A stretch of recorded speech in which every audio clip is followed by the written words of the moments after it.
Welcome to Rithvik nature's care. எல்லோரும் எப்படி இருக்கீங்க? நாங்கள் ஒரு மேரேஜ் ஃபங்க்ஷனுக்காக பெங்களூர் கிளம்பிகிட்ருக்கோம். நாளைக்கு ட்ரெயின். ஸோ இன்றைக்கி எப்படிலாம் வீட்டில் ப்ரிப்ரேஷன் பண்ணியிருக்கேங்கிறத வந்து உங்கள்கிட்ட ஷேர் பண்ணிக்கிறேன். இது வந்து வாட்டர் பாட்டில்ஸ் அண்டு குட்டி ஸ்நாக்ஸ் பாக்ஸ் எல்லாம் வந்து வாஷ் பண்ணி காய வச்சுருக்கேன். அந்த கேப்பில் வந்துட்டு என் பையன் அவனால் முடிஞ்ச ஒரு சின்ன ஹெல்ப் பண்ணியிருக்கான். வெங்காய கூடையெல்லாம் கீழே கவுத்தி போட்டான். அவனையே வந்து திருப்பி எடுத்து வைக்க சொன்னேன். அண்ட் ஸ்நாக்ஸாக வந்துட்டு மாதுளம்பழம் கொடுத்துருக்கேன். இந்த மாதிரி குழந்தைங்க குறும்பு பண்ணும்போது திருப்பி அவங்களே எடுத்து வைக்க சொல்லணும். அப்போ தான் வந்துட்டு அவங்களுக்கு தெரியும். அண்ட் சின்ன வந்து ஒரு ஸ்கின் கேர் ரொட்டீன் பண்ண போகிறேன். இது வந்து நம்மளோட ஓன் ப்ராடக்ட் நலங்கு மாவு. நானே வீட்டில் ப்ரிப்பேர் பண்ணுறது. லெமன் வந்து நான் அடிக்கடி யூஸ் பண்ண மாட்டேன். அது வந்து ரொம்ப சிட்ரிக் ஆசிடு ஃபேஸை வந்து டேமேஜ் பண்ணும். ஸோ எப்போயாவதுன்னா ஓகே தான். ஆயில் ஃபேஸ் இருக்கவங்க ஒரு 2 டேஸ்க்கு ஒன்ஸ் யூஸ் பண்ணிக்கலாம். எனக்கு வந்து ஆயில் ஃபேஸ் தான். பட் நான் ரொம்ப அக்கேஷனாக தான் யூஸ் பண்ணுவேன். ஒன்றும் இல்லை, ஒரு ஸ்பூன் நலங்கு மாவோட கொஞ்சம் லெமன் ஜூஸ் ஆட் பண்ணி மிக்ஸ் பண்ணிக்கலாம். நான் இன்றைக்கி வந்து கை பாதம் அதுக்கெல்லாம் போட போகிறேன். அதனால் கொஞ்சம் நிறைய எடுத்திருக்கேன். கொஞ்சம் ஃபேஸு ஸ்கின்னெல்லாம் வந்துட்டு டேன் ரிமூவ் ஆகி ப்ரைட்டாக இருக்கும். அதுக்காக தான் அது. நல்லா மிக்ஸ் பண்ணிவிட்டு அப்படியே ஸ்க்ரப்பு மாதிரி இருக்கும். நான் வந்து வெளில சேல் பண்ணும்போது சலிச்சு கொடுப்பேன். எனக்கு வந்து இந்த மாதிரி ஸ்க்ரப் மாதிரி இருந்தால் தான் ரொம்ப பிடிக்கும். ஸோ அப்ளை பண்ணிவிட்டு நம்ம ரொம்ப நேரம் விட தேவையில்லை. எந்த ஒரு ஃபேஸ் பேக்குமே அப்படி தான் 5 மினிட்ஸ்க்கு மேலே வச்சுருக்கக்கூடாது.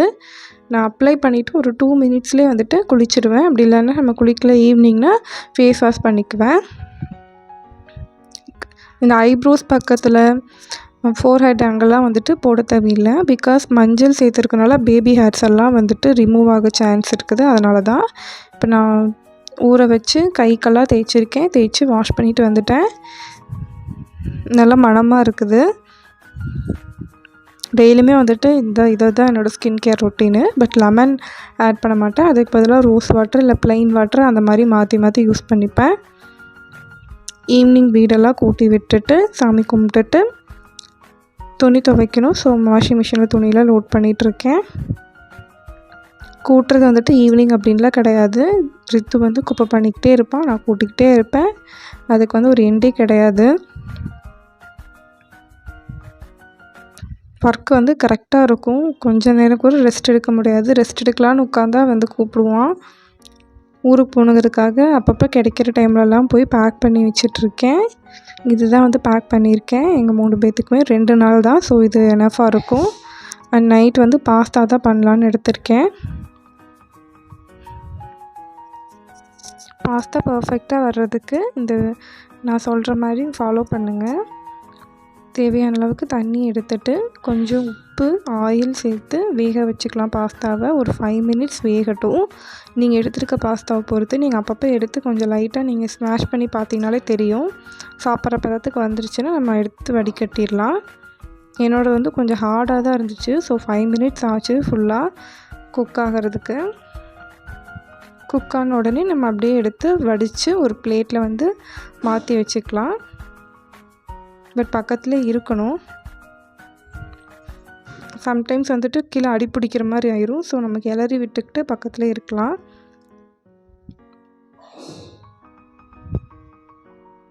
இதை நம்ம மறுபடியும் கோல்டு வாட்டரில் சோக் பண்ணணும் அப்படின்லாம் அவசியம் இல்லை. அப்படியே இப்படி வச்சாலே போதும். தண்ணி கொஞ்சம் லைட்டாக இருந்தாலும் ஒன்றும் ப்ராப்ளம் இல்லை தான். இப்போ இன்னொரு பேனில் கொஞ்சம் ஆயில் விட்டுக்கிறேன். ஆயில் ஆட் பண்ணிவிட்டு ஒரு ஸ்பூன் கடுகு ஆட் பண்ணிக்கலாம். இது வந்து நார்மலாக நம்ம வீட்டில் செய்கிற மெத்தடு தான். நம்ம பூண்டு ஆட் பண்ணி அந்த மாதிரி ரெஸ்டாரண்ட் ஸ்டைலெலாம் செய்யலை. நார்மலாக நம்ம வீட்டில் வெங்காயம் தக்காளி போட்டு எப்படி செய்வோம் அந்த மாதிரி தான் செய்கிறோம். இதுவே டேஸ்ட் வந்து ரொம்ப நல்லா தான் இருக்கும். அண்ட் ஆல்சோ ஹெல்த்தியும் கூட. நம்ம சாஸ் எல்லாம் சேர்க்காமல் பண்ணும்போது குழந்தைங்களுக்கும் வந்துட்டு ரொம்ப ஹெல்த்தி. ஒரு வெங்காயம் கட் பண்ணி ஆட் பண்ணியிருக்கேன். கருவேப்பிலை மல்லியெல்லாம் இல்லை. ஸோ ஊருக்கு போகிறதுனால எல்லாமே காலி பண்ணிட்டேன். போன வாரமே அளவளவாக திங்ஸ் வாங்கி முடிக்கும்போது எல்லாமே கரெக்டாக முடிக்கணும். ஃப்ரிட்ஜில் எதுவுமே காலி இருக்கக்கூடாது அப்படிங்கிற ஒரு இதில் வந்துட்டு சமைச்சிட்ருக்கேன்.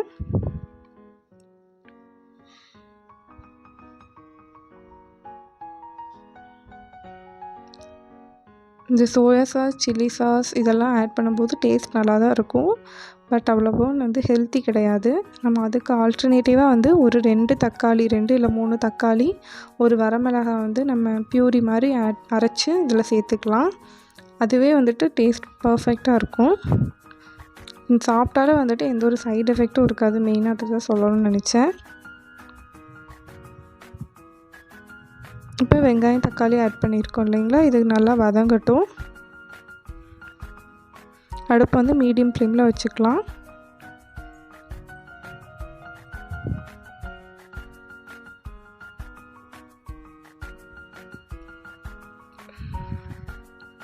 தேவையான அளவுக்கு உப்பு ஆட் பண்ணிக்கலாம். ஆல்ரெடி நம்ம பாஸ்தாவில் வந்து உப்பு ஆட் பண்ணியிருக்கோம். ஸோ இதுக்கு வந்து உப்பு ஆட் பண்ணும்போது பார்த்து ஆட் பண்ணிக்கலாம்.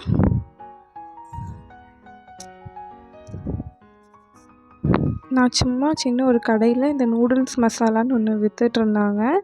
அதை வாங்கிட்டு வந்திருந்தேன். சும்மா இது நார்மல் லோக்கல் பிராண்டு தான். எப்படி இருக்குன்னு ட்ரை பண்ணலான்னு பார்த்துருந்தேன். இது ஆட் பண்ணிக்கிறேன். இது ஒரு 1/2 பேக்கெட் வந்து சேமியா கணக்கு போட்டுட்டோம். பேலன்ஸ் ஒரு 1/2 பேக்கெட் இருந்துச்சு, அதை ஆட் பண்ணியிருக்கிறேன். அப்புறம் கொஞ்சம் மஞ்சத்தூள் ஆட் பண்ணியிருக்கேன். மசாலாஸ் ஒரு 2 to 3 மினிட்ஸ் குக் ஆகட்டும்.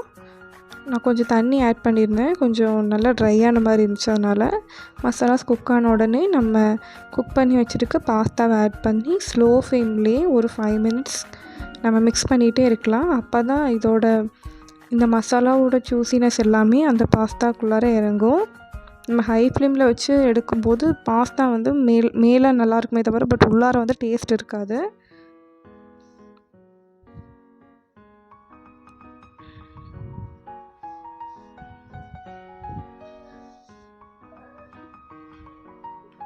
ஒரு 5 மினிட்ஸ் நல்லா மிக்ஸ் பண்ணிக்கலாம்.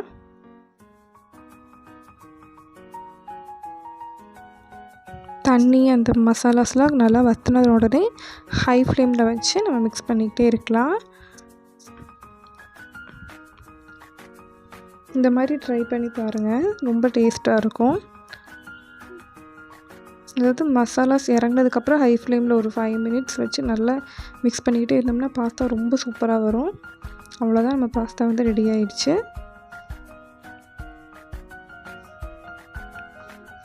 ரொம்ப ஈஸி அண்ட் டேஸ்டியாக செஞ்சிடலாம். பட் அன்ஹெல்த்தி தான். ட்ரை பண்ணி பாருங்கள். தேங்க்யூ.